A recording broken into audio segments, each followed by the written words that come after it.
during the AFC South. And so this Florida that is, and we have this Thai Floyd on the.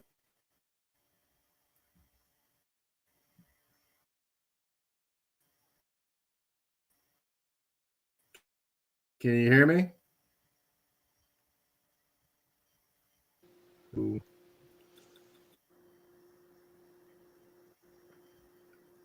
Hello. Can you hear me? Yeah, I can. Sorry, tech difficulties. My bad, guys. There we go. There we go.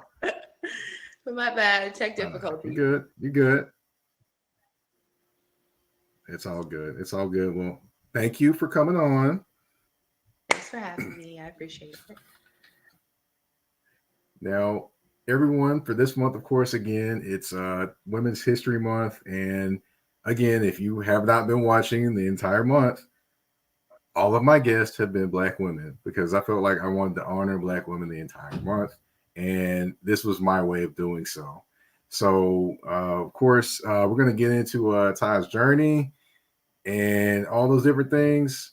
But of course, first, we do the Get It Off Your Chest segment. Of course, this month, it will be highlighting a Black woman that made history.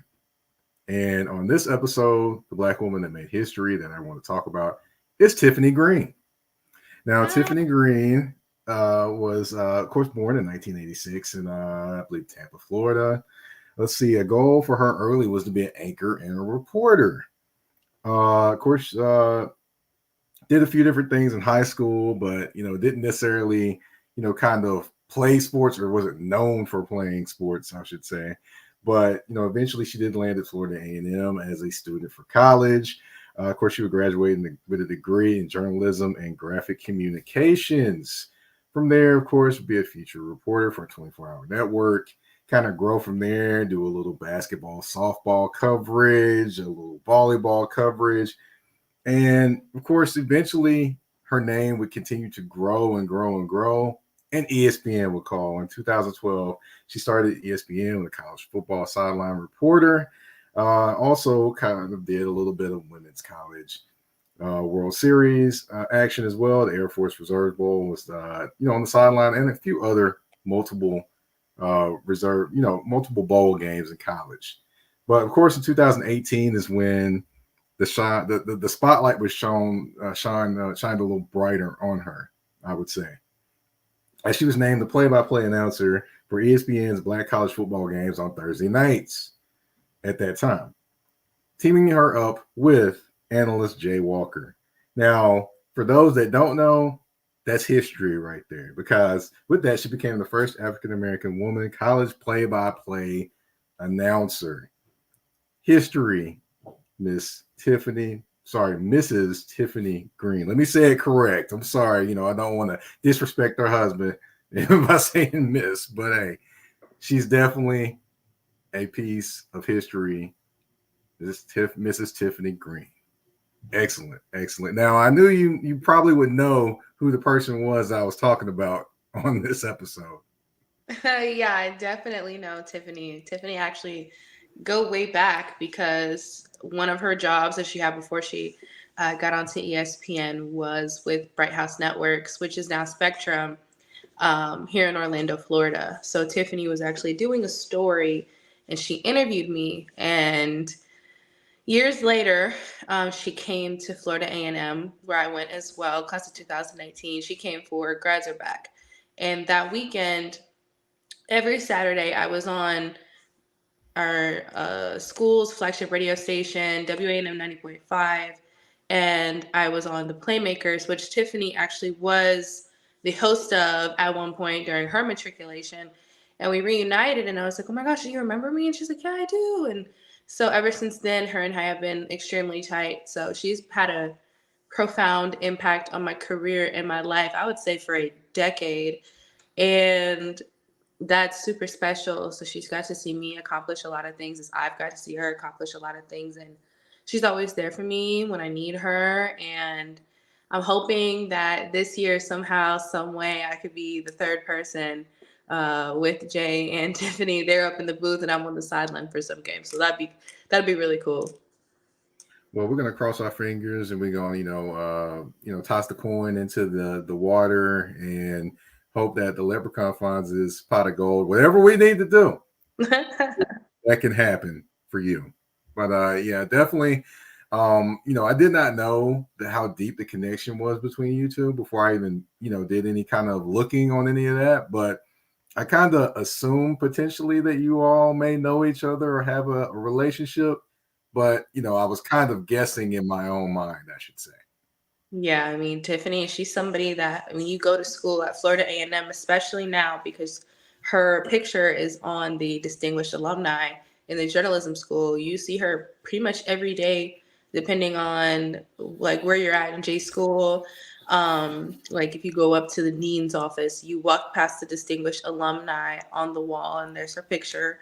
She's also very active. She's a multi-generational rattler, so I have a lot of love and respect for her and the voice that she has and just, everything that she's offered me. And I think one of my biggest goals is to be that for somebody because I can say I've been blessed enough throughout my career to have received mentorship by people like Elle Duncan, Tiffany Green, Larisha Harris, Andrea Carter, Laura Oakman, and another person who went to Florida A&M, Pam Oliver, and more. So, yeah, Tiffany's amazing, and I really do love her.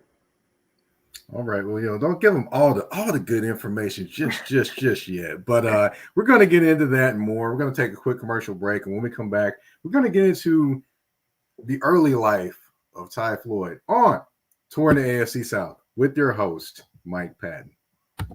Whether it's local or long distance, Milligan Logistics has you covered. Milligan Logistics was established in 2020 with over a combined 15 years of experience in trucking, hauling, and logistics, along with over 50 years collectively of project management experience.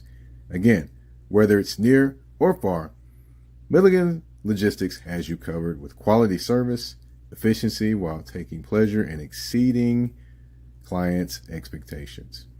Need goods moved short or long distance? Milligan Logistics has you covered. Just reach out to them at 615-354-2618. That's 615-354-2618. Or you can send them an email at milliganlogistics@gmail.com. Again, that's milliganlogistics@gmail.com.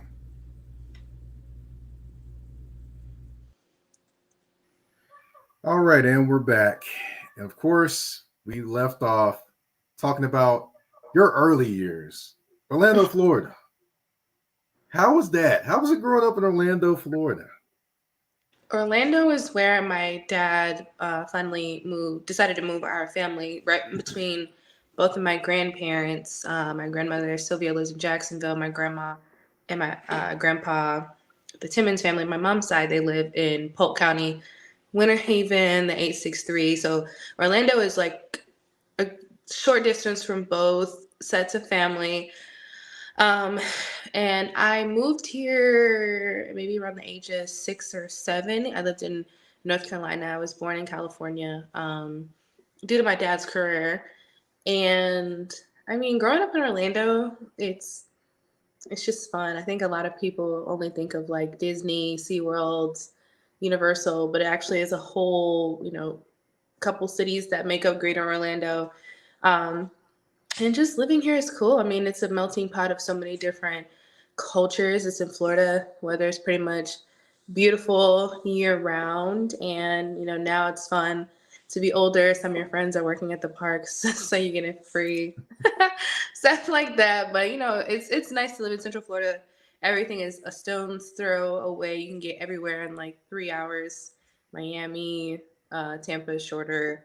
Jacksonville is a little bit shorter than 3 hours, but I love living in Florida. It's pretty cool sports hub as well. The Comets used to be here, WNBA team. Magic are here. Now we have Orlando City Soccer. We have the Solar Bears. And then, football's not that far with Tampa, Jacksonville, and Miami. All right, all right. So kind of a nice central area for a lot of different things. But of course, I want to get to another thing.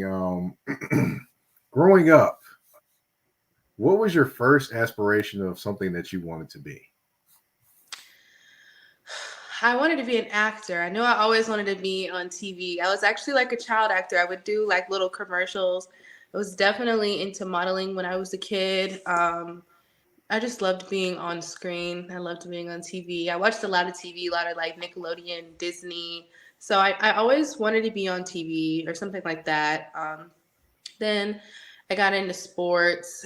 So that kind of became my end all be all kind of thing. I mean, in certain ways, but I think definitely being on screen was always a dream of mine. I wanted to be an actress, and I still feel like maybe if I get big enough and somebody wants to offer me that opportunity, I would definitely take it.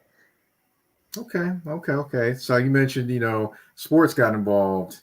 Mainly, I would say basketball. Is that correct? Yeah. What position did you play in basketball, if you don't mind me asking? I'm 5'10", so I was always put in the post. And I guess it worked. I mean, I was like all first team. I um like did really well, had a few college offers, but when you play AAU or you get to, elite basketball, the people that are my height are like guards. And so, my entire life I was misplaced. So when it came time to go to college, I was like, yeah, no, I'm not gonna go to the offers that I had were cool. But I was like, yeah, I'm not gonna go to a smaller college. I have no aspirations to go pro or anything. I just want to receive a quality education. But I played basketball for pretty much my whole life. I would also play flag football because, kind of like playing with my brothers in the backyard. It was really fun. I like flag football. I ran track, and that's pretty much it.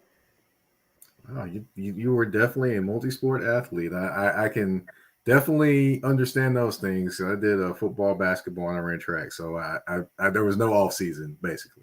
Yeah, no. Oh my goodness. Now, of course, we're gonna talk about, basketball. Didn't want to, kind of go through, playing, didn't want to play in college per se, just want to get a quality education. So comes into play Florida A&M. Now, how did you come to the choice of going to Florida A&M?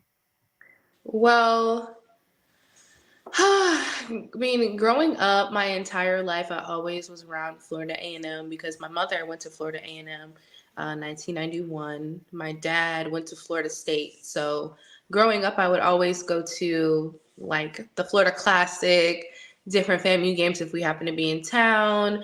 My cousin Antonia Bennett, she's actually in the FAMU women's basketball or FAMU Sports Hall of Fame for women's basketball. So FAMU has always been in my life. When it came time for me to go to college, I'd grown up in predominantly white areas that when I decided I wanted to go to college and I knew about HBCUs, there was no question that that's where I wanted to be because, I mean, I have my entire life to be a minority. In my neighborhood right now, I'm a minority. So I wanted to be around other Black students, other Black scholars who had the same mindset of, wanting to go out and get it and just accomplish their dreams and goals that they have, after matriculation. So Florida A&M was not my first choice. I did want to go to like North Carolina A&T. Like I said, I lived in North Carolina for a while before I moved to Florida. So North Carolina will always be like home. But I wanted to go to like Johnson C. Smith, which is in like my hometown. I used to live in Charlotte. My dad was like basically no to all the out-of-state HBCUs. He put Bethune-Cookman, Florida A&M, or Florida State. And I was like, ew, I'm not going to Bethune-Cookman.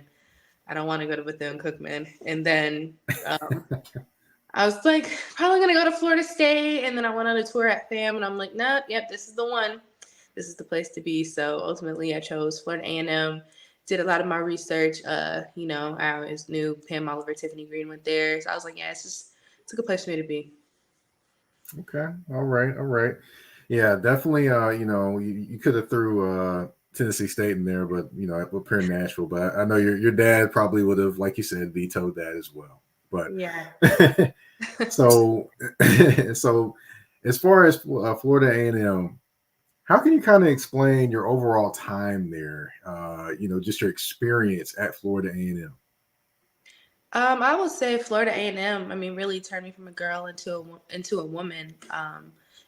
Going to HBCU, it's so much more than just curriculum. You learn things about yourself, your history, your culture. I felt like I was deprived from my K through 12 education to not have some of the knowledge I felt like I should have had, especially about my own culture and heritage. I feel even worse for the kids now who are going through everything. If you've ever heard about what's going on here in Florida and our governor and some of the decisions he's Yeah. making, it impacts, what kids will learn. And I'm already saying, like, my whole K through 12, I feel like I didn't know the basics. And it's like sad to say, it's like almost embarrassing for me to like tell you, like, I didn't know that the Atlantic slave trade or, went, like, I didn't know, excuse me, the Underground Railroad went down to the Caribbean.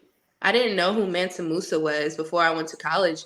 And your mandatory class, your first year, your first semester is African American history. And you're learning all of these things and you're like, wow, I was in school for however long and I didn't know any of this stuff. It's crazy. So going to Florida A&M, I definitely learned more about me, myself, more about my culture. I felt good in my own skin. I never wore my natural curly hair out.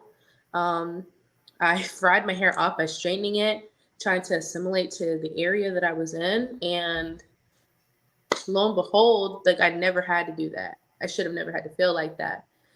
So going to Florida A&M definitely changed my life. And I wouldn't have had it any other way. I would have definitely chosen an HBCU. I was always going to get an HBCU education. And I have to thank, Shaw University for exposing that to me because I was looking at them for basketball, had a few girls come to actually my basketball practice. Um, and that was the year that they won the Division II national champions. And just them talking about their HBCU education, among other things, really made me, put the nail in the coffin for where I was going to decide to go to school. But Florida A&M is definitely one of the best things that ever happened to me. Best years. Awesome. Awesome. Awesome. Now, as far as Florida A&M, how did going there kind of help develop you in terms of writing and reporting? Now, did that start out a little bit earlier before you went to Florida A&M, or did it kind of develop while you were at Florida A&M? It started a little bit earlier. I was very clear on what I wanted to do before I left high school. My senior year, I was stuck in between two things. I was either going to be a sports doctor or I was going to be a sports reporter. And I was like in anatomy and I was into production. And I just loved TV production. It was my favorite class. Every time I could like escape to go there, I'd just sit in the studio. And I was on the morning announcements every morning. And because I was a multi-sport athlete, there were some times where I was literally talking about myself. Like, oh, Thai Floyd had 12 points and blah, blah, blah rebounds. Like, it was fun. It was so funny.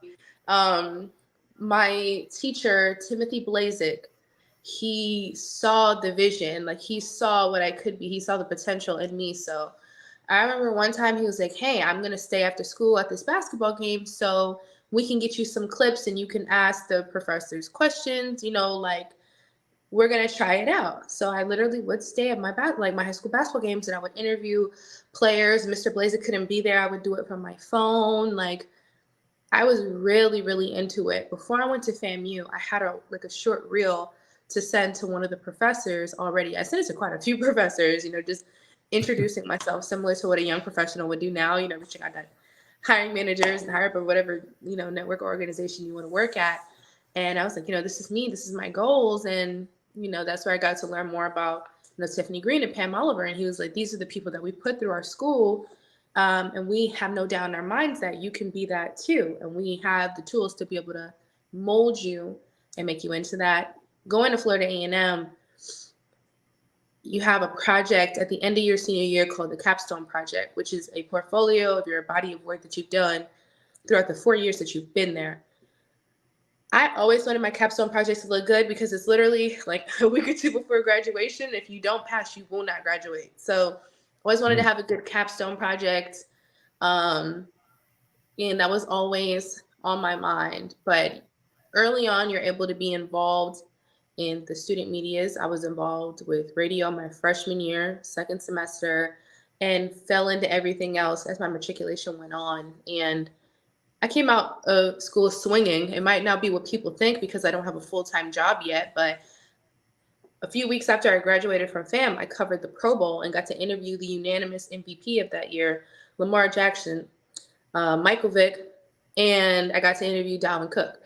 Um, all with no like experience as far as working for somebody, but I was able to do stuff like that. I had my work featured on NBC Philadelphia a few years after, I mean, a few months, a few weeks after I graduated and before the pandemic hit. So it definitely has prepared me for this. Definitely, definitely. Now we're going to get into a little bit more, of course, post graduation talk with you. But first, we're going to take a quick commercial break. We'll be right back on Touring the AFC South. Did you see my picture on the artwork for the show? Well, it was taken by Joshua Silver's photography. Let me tell you, he handled the whole shoot with class and professionalism, and he can do the same for you. Whether it's a model shoot, couples photos, headshots, maternity shoot, senior photos, or more, he has you covered. Just give him a call at 423-557-6746. Again, that's 423-557-6746. Or you can check him out on Instagram at Joshua Silvers Photography to book your shoot. Again, Joshua Silvers Photography, where class and professionalism meets great photos.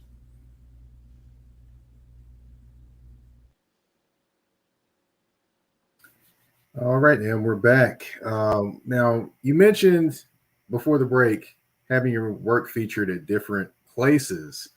Now, I want to ask you about that because you've had your work mentioned on a lot of, or been put around in a lot of different places.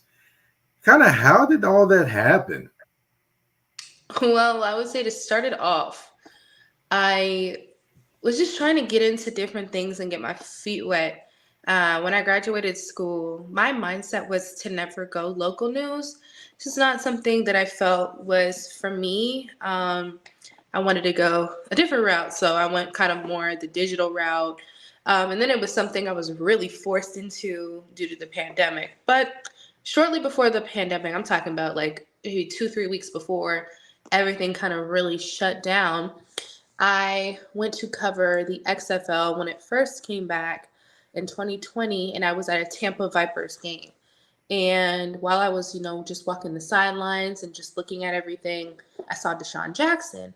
And I was like, oh my God, I got to tell my dad. I got to interview him. Like, I was freaking out. My dad was my cameraman at that time. And I was just so nervous to go up to him and ask him for this interview because, when you're working in sports, you know that there's some people who just kind of have a reluctance to kind of talk to you. And among other things, guys who are, high contract guys, high profile guys, they might not want to do media. So it's just like, it's a very nerve wracking experience. I feel like sometimes, I'm not going to lie, even with the seasoning I have on me, like it's still a little nerve wracking. But my dad being a former athlete, former football player, it's like the respect is crazy. And I don't know if he knew who my dad was in that moment, but they kind of adapted it up. They talked for a few minutes and I was kind of off to the side. And then he looked at me, he was like, yeah, we'll do it. So we did this interview, and it's a blessing because when we did this interview, Deshaun Jackson had been ducking different media outlets in Philadelphia, really all over the sports landscape. He didn't want to do interviews with anybody, but he did an interview with me, and it kind of did numbers. It kind of went viral. His mom retweeted it, and like I said, it went pretty viral. Like people were retweeting it. People with check marks before you could buy them were circulating my stuff, and I was like, wow, this is crazy. Okay, cool. And then I got a phone call from somebody who went on my website and I think saw my resume or my contact card or something like that, and was like, hey, I work for NBC Philadelphia. Can we please put your video in our article and can we use quotes from it? And I was like, oh my God, yeah, sure. Because I was just like, wow, this is so cool. And then that's when he told me, yeah, Deshaun Jackson has been ignoring media forever. How did you do this? And I was just like, wow, I felt really cool about that. So then after that, I would just continue to get different high profile names. People would, want to do interviews with me, and it was pretty cool. Before that particular instance, FAMU played. Dang, I can't remember who it was, but it was just such an electric game, and we won right at the end, touchdown pass to Xavier Smith. And I interviewed him that night, and that went viral. And then my work was featured at HBCU Game Day. So that was the first thing. But yeah, I've had a lot of people ask to use some of my work and give me attributions. And it's been really cool because when you're freelancing, you get kind of nervous about if your work will, reach people or get out there. But it definitely can. So that was great. Well, one thing I have noticed about your work is you definitely like to highlight, or are dedicated to telling the stories of HBCUs. Definitely that you went to an HBCU, but can you kind of explain that dedication to HBCUs to kind of get those stories out? Sure. Well, like you said, I went to an HBCU, and I remember walking the hallways with guys who were married, had babies, guys who maybe had, an issue at their previous school, and they came to Florida A&M. Kids who had grown up with disability, whose family members had disabilities, the child of two deaf parents. I mean, there's so many different stories out there, and I feel like, before the prime effect, even during the prime effect and after, there's not a lot of media that want to cover HBCUs. And there's so many great stories. There's so many great things, to be told. And I think that I feel like I have a bigger responsibility to take a for us bias approach when it comes to covering them and making sure that we do it the right way. There are some people who don't have the background knowledge of HBCUs or what it's like, don't try to immerse themselves in the culture, but always have the loudest voices to talk about us. And I want to make sure that, there are people out there who love HBCU football, who can feel a close proximity to the people that they watch every week, and really just kind of feel connected to them. So it's a huge responsibility for me to make sure that it's done, but also done right. Gotcha, gotcha. Definitely understand there. Now, I didn't go to an HBCU, but I do actually cover Tennessee State in basketball and football. And of course, what I always say is when they're doing well in the city definitely feels it, and the energy amongst Black people in the city is definitely up. So, I certainly understand where you're talking about, what you're talking about, and where you're coming from as well. Um, Now, kind of this is the last question I do have for you. Kind of over your career, of course, you've probably seen a lot of things in terms of kind of growing up around different things as well. But what are some lessons that you could probably, or some just advice you could give to maybe some younger Black journalists that are thinking about jumping into it, or that are kind of in it now, or trying to find their way, and especially Black women journalists? What advice would you have for them? I have two, and I'll try to make it brief. Number one is to trust the process. I used to hate when people said that because I was like, what does that even mean? I don't understand why you're saying trust the process and how that's going to help me in this particular thing that I'm going through. But it's to know and understand that you have to trust that whatever is happening at the time is for your highest good. I mean, there are so many different instances where I was like, why is this happening to me? Like, what did I do to deserve this? This is stupid. But after you look at it, and every time like the dust settles and you have clear vision again, you realize, okay, I needed that for a reason. I like to talk about how I actually applied for a job at Anscape when I was graduating college, and I didn't get it. And I was so upset about it. And I was like, wow, like this sucks. It hurts so bad. I was upset because Anscape has always been my dream company to work for. And now that I work for them and I'm a little bit older, I realized why I didn't get it at that time. If I had everything that I wanted at that time, I wouldn't have been ready, and I wouldn't have squandered it all. I would have squandered it all because I didn't have the necessary lessons and experiences that I needed to take me through that to be prepared for this moment and for me to be successful in all the different avenues I try to be successful in. Even now, there might be stuff that I'm not ready for, which is why, God is kind of making me take my time on it. But I understand now, what I didn't understand back then, is that it's necessary. Second thing would be that you got to rest. People always talk about hard work and how it's so important to the goal, but rest is also extremely important too. You have to rest your mind, you have to rest your body, because if you don't, your mind and your body just going to take you out and take you out for longer. I had just dealt with that like a week ago when I was in Birmingham. I was ignoring my mind, my body, my soul that was telling me like you need to relax because I came from 7 days at the CIAA, had about a week of downtime, and then did another week at the SWAC basketball tournament. And it was just like, it was really tough. I don't feel like I got enough rest because in the meantime, between those two events, I was still doing stuff. And I never really got the time to like take a sec to breathe. So I would say that rest is also extremely important.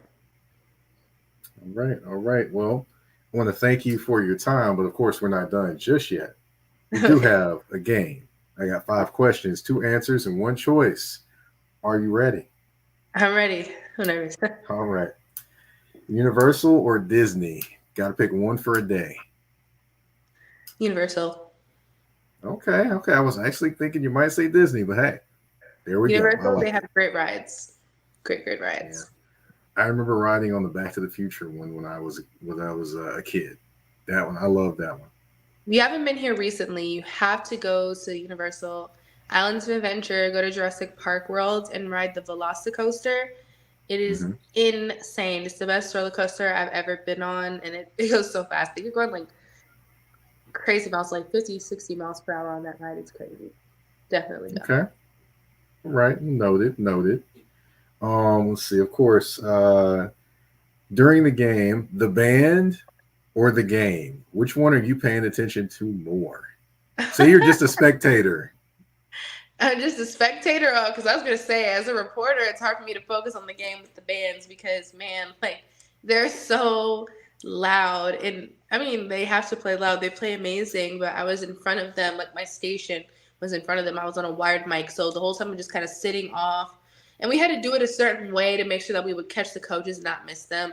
But I was sitting right in front of the band, and it would be so loud. I would have my IFB in this ear and then the band in this ear. And I remember after the game, I was on the phone with my mom, and she was like, "Why are you yelling?" And I'm like, "Oh, I can't even hear. I think I'm talking regular." I think I'm just talking regular. I would say if it's football season, I'm definitely going for the bands, paying attention to the bands. I'm in the Okay. game, but I'm anticipating halftime. All right. Got another football one for you. Homecoming or the classics? Which one do you like more? It's hard, but I would have to say that I really enjoyed the classics. I really do. I have a Okay. really good time during the classics. They're really fun. And it's kind of like homecoming. You see your people, like you see everybody still. I think the thing with classics that I like the most is normally in a bigger city, so it doesn't feel as like congested or like tight. You feel like pretty spaced out. You can still have a good time. See your people. Funny story for you.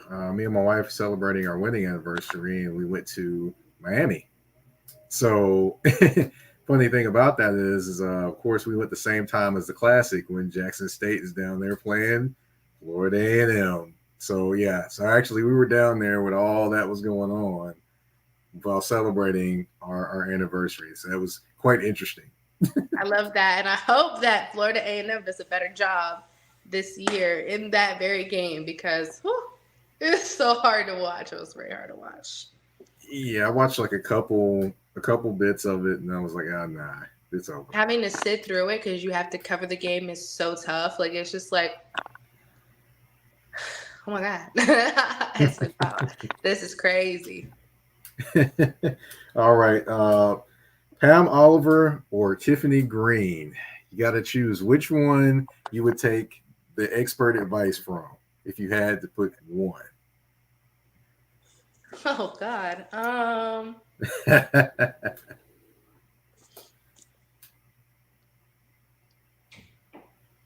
this is hard. Yeah, definitely. This is It's got great. to be a little tough.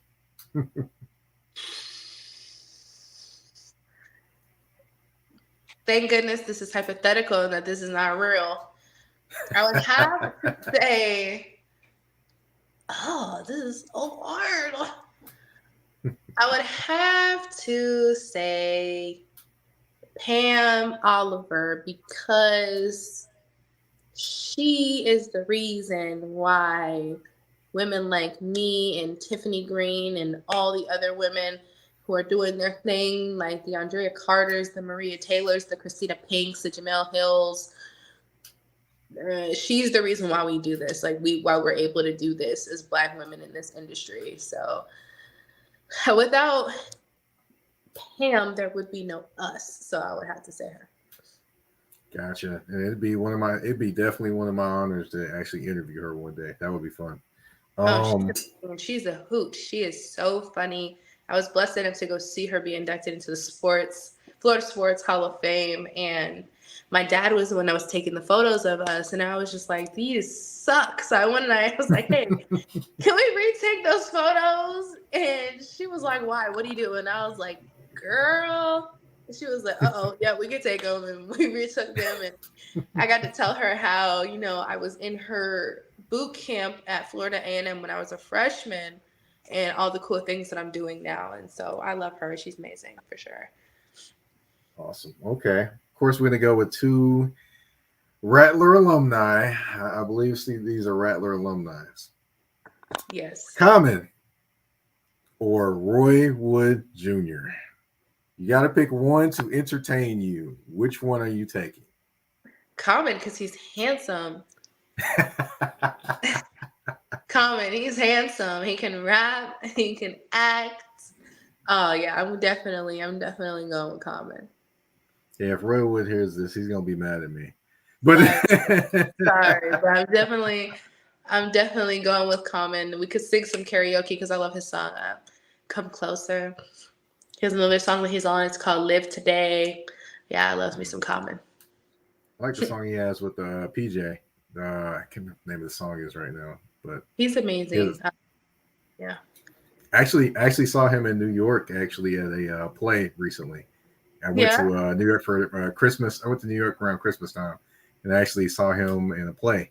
Actually, it's really good. If I see him on the street, I'm gonna be like, "Hey, Rattler," that's how we greet each other. So hopefully he'll be like, "Hey."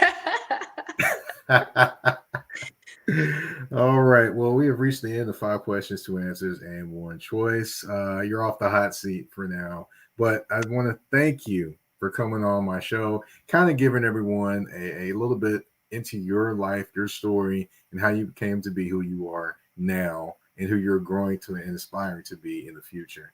I want to thank you again for your time. And if you would, tell everyone where they can find you on social media and what all things you're working on. Sure. So on my Twitter, my Instagram, my TikTok, it'll be Thai A Floyd. So ThaiAFloyd. Right now, I'm taking a well-needed break, taking some rest to kind of reload, get myself together. I'll be going to the Black Business Symposium, which I'm super excited for. I want to work on my writing and get better with that. So I will be writing some articles for Sports Illustrated's HBCU Legends. Still be doing Anscape's HBCU period with my lovely co-host Mia Berry every Thursday. Thank God it's Thursday, so watch that. We got Coach Larry Vickers on this week, and I'm excited. We also have a special guest, so just make sure you tune in. Also, I will be covering quite a few events here in the future, but one I can let you in on, I'm actually really excited about, is the inaugural Swingman Classic during Major League Baseball weekend in Seattle. So I'm excited for everything that's to come, and then hopefully during football season, I'll be on a sideline somewhere. Well, we definitely know you will be. We're not going to hope. We're going to know.